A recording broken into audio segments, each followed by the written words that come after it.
Our first speaker today will be Dr. Omar Hatamleh, who will share with us his knowledge of how technology, with AI at its forefront, is forcing transformative social and economic impacts on people, organizations, and jobs, the topic that he investigates in his published book, Between Brains. Dr. Hatamleh is Head of Technology Integration at NASA's ISRU.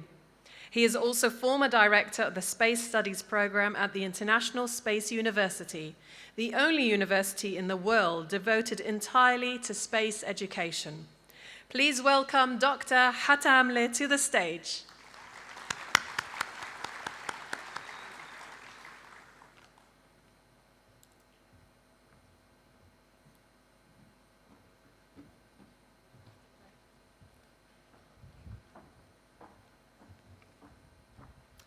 Good morning, everyone. It's a great opportunity to be amongst you to talk about some of what's going on in the future, technology, and how it's affecting society and our lives. Can you imagine what the world is going to look like in 50 years from now? Technology is evolving at such a fast exponential rate that in 10 years from now, we don't even know the majority of the jobs, what they will be classified as. And we're making so much advances in robotics. They're becoming more dexterous, machine learning, visual recognition. They're becoming a big replacement for a lot of the tasks that humans are doing. And this field continues to work, continues to displace a lot of jobs from people. But that's not a concern. We adapted in the beginning of the Industrial Revolution. We created more jobs. The challenge now is we're no longer competing on manual labor, but we are competing on intellectual capabilities as well. Artificial intelligence is going to be one of the most transformative technologies ever invented by humans. It's going to affect everybody's job. Eventually, it has some challenges that it might displace a lot of the positions.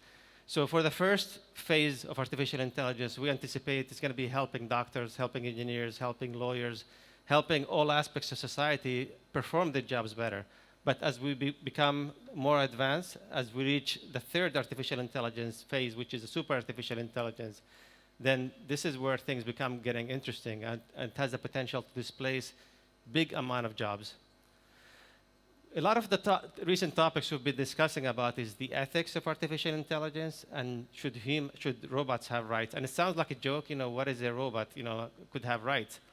In fact, actually, right now, there's legislative frameworks that enables small robots to walk on sidewalks, have the same rights as humans. But I'm going to quickly show you a quick parody from Boston Dynamics and see what you think about this topic.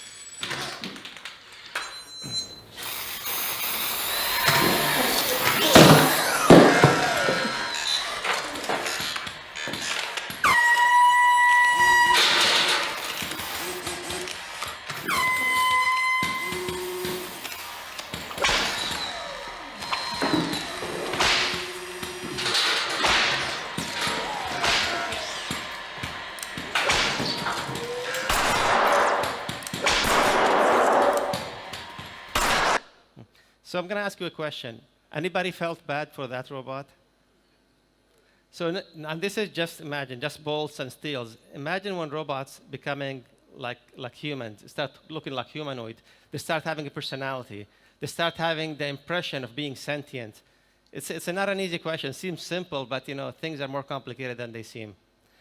Another thing is there will be a middle class between humans and robots. Will be something called the cyborg. We'll start embedding more technology in us, more artificial limbs, smart, intelligent electronics to make it enhance, whether we're talking about our physical activities, our intellectual capabilities, and would that create new class of citizens? How would they be looked at? What advantages would they have? So also these are things we need to start looking into a little bit more into the future. Now, if you look even the fundamental laws of robotics, the Asimov laws, it tells you that a robot cannot harm a human. But then if we start having dexterous robotics systems that are very well and can perform surgeries, so performing a surgery on a human, essentially, it's harming a human. So we need to go and dig deeper into the fundamentals foundation of what are the laws of robotics. Society itself is evolving, is changing substantially. When I was younger, most of the conversation was face-to-face with your colleagues, with your friends, with your family. Nowadays, younger generations, they spend the majority of their time communicating with each other, but through social media, through electronic means, through texting. And then the next phase, in the next 15 to 10 years, 15 to 20 years, we anticipate actually that most of the discussions will happen with artificial intelligence entities. So people will spend more time with artificial intelligence entities than would do with actual interactions, humans to humans. How would that change society? How would that change humanity? It's things that are very interesting to look into that. But also our physical form as humans. I mean, look at the position. We always, all the time with our computers, with our text, with, positioning ourselves to be able to read in the screens. So there are studies that indicate potentially humans may evolve in a form. Will look a little bit different in maybe 1,000 years from now because of this technological evolution that we're immersing ourselves in. Also technical capability. There was a study that tells you that people at a certain age, when they stop driving, their cognitive ability went down substantially. When you're driving a car, it's very challenging. You're looking at what's ahead, what's in front, who's next to you. Especially in Jordan, it's very challenging when you drive here with all this traffic. So the question is, would our mind, the human mind, start shrinking in the future because we depend too much on autonomous cars. We depend too much on smart systems to make decisions for us. So there is studies that indicate that we need to be looking into that as well, because that might be a big challenge moving forward as well. Democratization of technology, miniaturization of technology have enabled so many new entrants into the market, and they are creating so many new waves, new technologies, new capabilities that beyond anything we have seen today, and improving, creating economy, creating jobs. So it's a field that's great. And the good thing about it is actually it's like pieces of Lego. You can start combining certain technologies and creates new ways. So I'm just going to quickly show you a quick example from a company called Teleexistence, which is a concept invented in Japan that combined Internet of Things, virtual reality, robotics, artificial intelligence into multiple things.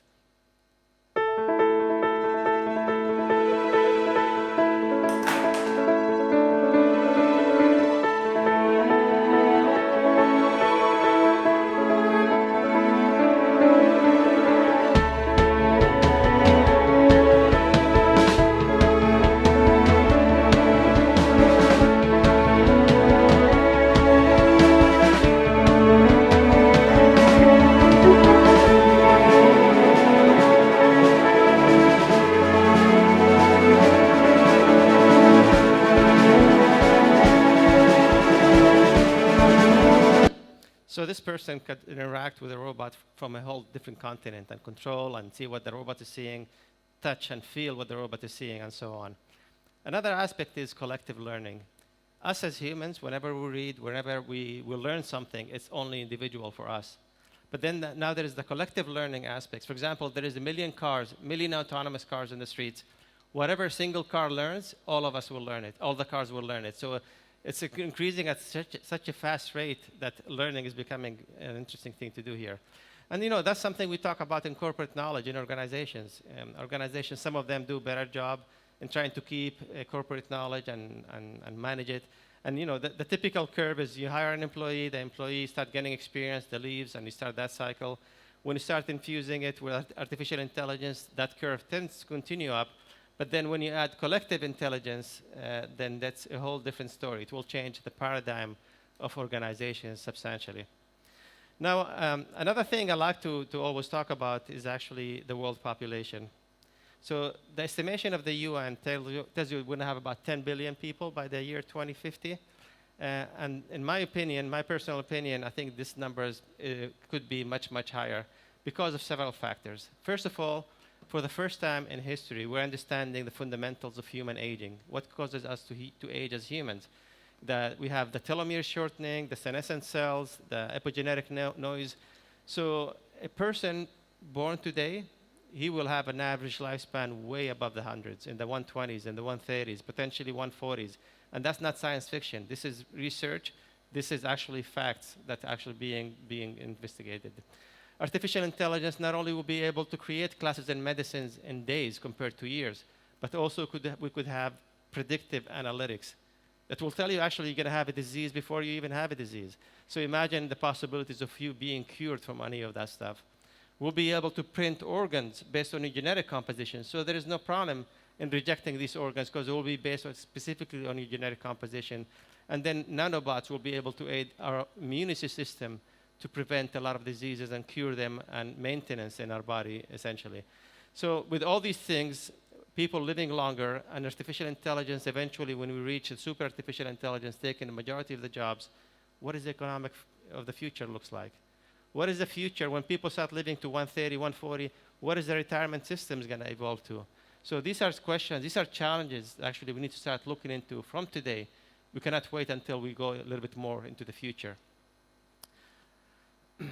Also, the productivity since the 70s was always tied to compensation. To compensation and productivity were almost in a straight line. After the 70s, productivity started increasing, and then the compensation remained at the same line.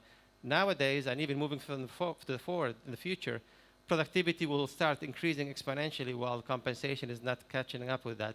So would that cause any problems? Would that cause any issues to the workforce and organizations, unions? That's also something we need to look into that. A big challenge that I see also all the time is we're graduating students, we're graduating engineers, we're graduating scientists, physicists that are not capable to go to the workforce.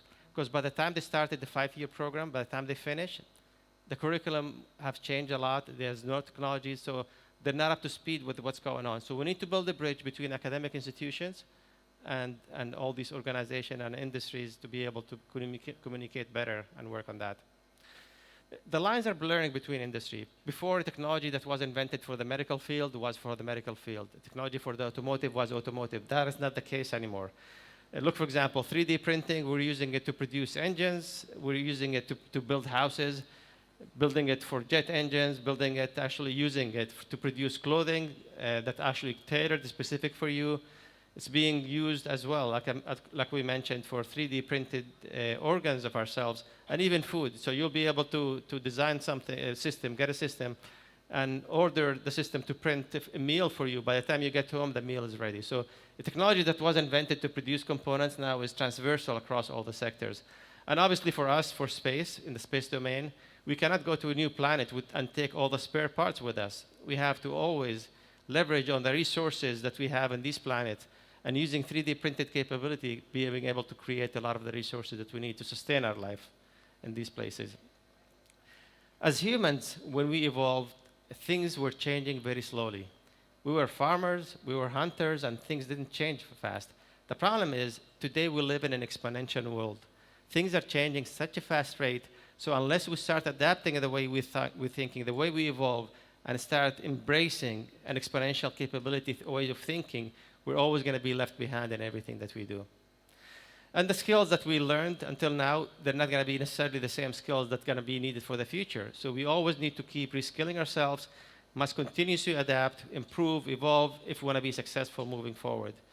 And also a lot of issues that people do is when they strategize about the future, maybe putting a strategy for the next 5 years, for the next 10 years, they anchor themselves on the limitations that we have today. And that's always a downfall, because we need to anticipate what's happening in the future. How is things evolving in 5 years, not only based on the technology we have today, but what's going on in the future. And there's a lot of ways to look into that by looking at number of publications, by startups, by patents. There's a lot of ways to do it and to be able to make it more successful. Also, embed yourself with startups. Startups, sometimes they have solutions that organizations have spent millions of dollars in trying to evolve and deliver. But the problem at the startup level, sometimes they are so small, they're not known, that we don't know what's going on there. So it's very important to align ourselves with startups. Be visionaries. We need to look into things in a different perspective, with different angles. Be thinking out of the box. Connect the dots in ways we haven't done it before. And by doing all these things, embracing all these elements, it gives us a better advantage in leading the competition. Also, we cannot just, for example, say artificial intelligence is great. Let's all of us embrace artificial intelligence in our organization. You cannot do that. You cannot just copy something into organization and paste it. You have to copy, adapt, transform, modify it, and start infusing it incrementally. Whatever is working, you continue to evolve, and whatever is not working, you just remove it completely. Diversity is one of the best things that you can create new waves of capability. And you can't underestimate the power of groupthink. the power of having maybe 20 engineers thinking about a problem. You have to diversify your team when you're trying to come up with solutions, because that's where the value, that's where the power is. And just quickly to give you an example, this is a motorcycle company, a bike company, electric bike company in the Netherlands, that they were having a lot of issues when they were shipping it. 70 to 80% of the bikes were being returned because they were being damaged. So obviously, as an engineer, started looking, how do we make the metal stronger, the plastic, more sustainable?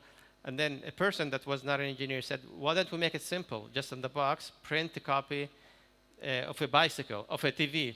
So people basically, when they're shipping the boxes, they think they're shipping TVs. And that by itself was deemed enough to solve the whole problem that they were having. So sometimes it's simple things that you need to do to solve the big capability. Anybody has heard of the concept of acceptation? So acceptation is a concept derived from biology, and it tells you that something was invented or created for a function, and then it was co-opted for a whole different use that we use it here. And if you use that, you can create hundreds of billions of dollars in new worth, in a new economy. For example, from patents that were invented for a single use, and then you can co-opt them to create completely new value beyond the intentions that they were used. Just for example, in NASA, we're looking into some software that we use for Hubble, for the astronomy, to be able to get the noise from the stars and from the galaxies. And we're using the same technology for actually develop cancer, but much better and faster identifying biopsies, as opposed to having to wait weeks or days. You can do it in seconds. So this is an interesting phenomenon called starling murmurations, where we have thousands and thousands of birds, and they travel with each other, and they never hit each other. There's always some distance between all of them. It's a fascinating phenomenon. By the way, it's not well understood until now. We're trying to understand what is that phenomena and what it does do. So can we learn from that? The skies in the future is going to be filled with flying cars. It's going to be filled with flying drones for deliveries. It's going to be very congested. How can we think out of the box and create new value based on nature? Nature has been evolving for billions of years, and there is a lot of value by doing that. There is no way now in being reactive. If you're reactive, you're going to be left behind, and you're not going to produce anything. You always have to be proactive, looking ahead of the curve, pushing the envelope, getting your comfort zone. You need to find a niche and become the best at it. Look at what resources do you have here, what environment, what capabilities, and then leverage on it to create the best of the best in your specific field. Failure is not necessarily a bad thing. We always say failure is not an option when we had the Apollo 13, but actually failure is the journey. That's how we learn, that's how we become successful. And not only in our day-to-days, but even in nature. Butterflies, for example, there is a species of butterflies called monarch. When they were at the larva stage, they had a mutation or an error in their genetic, so it allowed them to start eating poisonous weeds. So when they become butterflies, they became poisonous. So birds, which is their main predator, stopped eating them because they were poisonous. So a single error or mutation was deemed by saving the majority of the species. The environment is very important. The other day I was looking into a Netflix documentary, and they were asking this guy that produces the best soy sauce in the world. And they asked him, how do you produce the best soy sauce? And he said, I don't. I create an environment, and the microorganisms do everything. So you need to create environments to be able to encourage innovation, to encourage creativity, to encourage diversity of technologies in every single thing we do. And like Google says, we cannot force innovation, but we can create an environment in which innovation is allowed to exist. And when you look at the ecosystem, the forests are not individual trees. Forest is an ecosystem. They are connected under the ground with the web of fungus. They're constantly communicating with each other. They transfer nutrition. They prevent each other when there is an infestation. And the same thing should be with all organizations. We should work with the startups, with the government, with industry, with academia, collectively to be able to create much more value. And to close the presentation, when astronauts go to space, there is a phenomenon called the overview effect. And by that, they look at the planet, at such a beautiful planet, and it changes their lives forever. But they don't see borders, they don't see countries, they just see a beautiful planet. So the same thing with all of us when we're trying to do strategy. We should pull ourselves from our industries, or from our government, from a startup, and see what's happening geopolitically, see what's happening economically, see what's happening technologically, and then see what's happening across the board in other industries, and then you come back and you will have a completely different perspective to create the best strategy that you have. So when we talk about the future, we refer to it as if it was a singular event. Future is not a singular event. Future, we have multiple futures. We have multiple paths. Which future do we end up getting? It depends on all of us. It depends on us, what decisions we make today, we make tomorrow, the next generation. We will be shaping what future we'll be having.